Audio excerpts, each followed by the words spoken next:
Yesterday, Pam Bondi's Justice Department and Kash Patel's FBI raided the election office in Fulton County, Georgia. If you recall, Donald Trump lost Georgia in the 2020 election by a little under 12,000 votes, but he has always alleged that he won that election and that there was widespread voter fraud all across the country. Keep in mind, he lost by 7 million votes. Anyway, they raided this election office where they seized voting machines, voter registration information, and the ballots from the 2020 election. Now the information is no longer secure. We have no idea what kind of conspiracy theories and lies they're going to develop.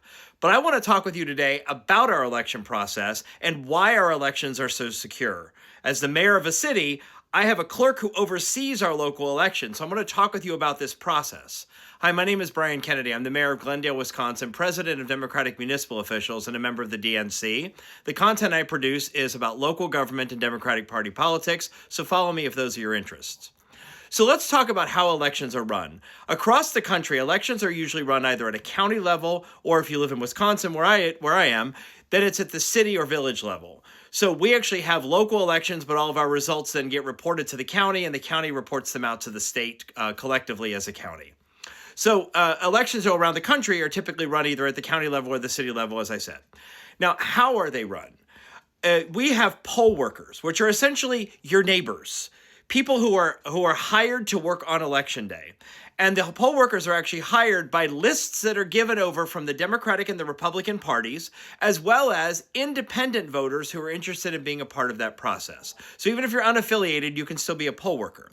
And what we try to do is we try to balance out. I'm in a city that votes 75% Democratic, but we have almost as many Republican poll workers as we do Democratic poll workers. And we do that intentionally. We want to make sure that even in a city that's very blue, we still have a balance of the people who are conducting the elections. Those poll workers then go through a training that lasts several hours, where they're walked through how you access and utilize the voter registration database, how you make sure you're giving the proper ballot for where this person resides, because they could be in a different aldermanic district or a different state assembly district or a different county supervisory district, depending on the election. So we want to make sure they're getting the proper ballot. How you look at the ID. In Wisconsin, we have a voter ID law, so you actually have to present an ID before you get your ballot. So they walk through that entire process. We have a chief election inspector at every single one of our polling places. To be a chief election inspector, you have to be an experienced poll worker who's done many elections. And now you get to be the one person who's in charge of that particular polling site. So you know how to run all the processes, including tabulating the ballots for that precinct, that polling place at the end of the night. And so we have these chief election inspectors, all the other poll workers who've gone through this extensive training.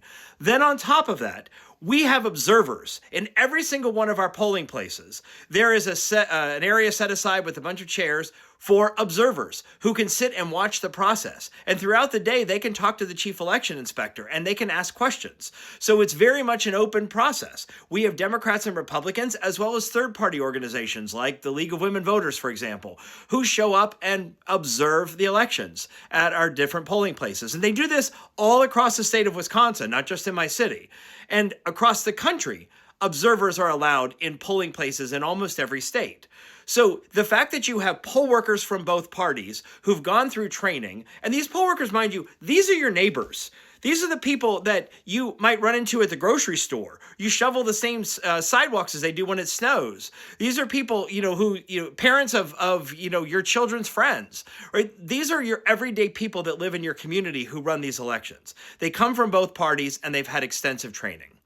Now, when I say that our elections in the United States are secure, there's nowhere else in the world that has the level of scrutiny and multiple checks, including post-election audits. In the state of Wisconsin, they pick about 1,000 wards throughout the state, the State Election Commission does after every election, and they audit them randomly, make them have to go through and do an auto recount, and they have to examine all of the signatures in the poll book. There's a whole audit process. And we find, my city, every single election, the numbers from election night and the numbers in the final canvas, and if we get audited, the numbers in those audits always are the same. So our elections are not just more secure than most countries or a better process than you see a lot of other places. Our elections in the United States are secure, full stop. There are so many checks and balances in place. The reason we have this discussion about elections is because we have a fragile little child in the White House whose ego was so damaged by losing by 7 million votes in 2020 that he cannot believe that the American people voted against him. And then they turned around 4 years later and narrowly put him back in office by a couple million votes and by the number of swing states. So he now believes that they were with him all along.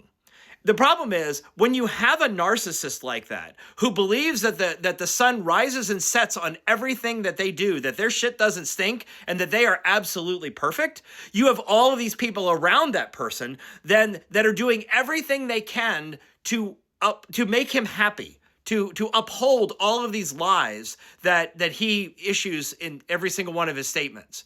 And so they're also lying.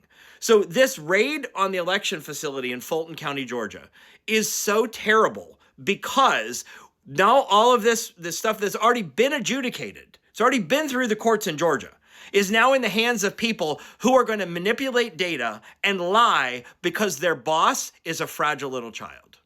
So that's my rant on elections. Our elections are secure. That's what I hope you take away from this. Full stop. America's elections are secure all across the country.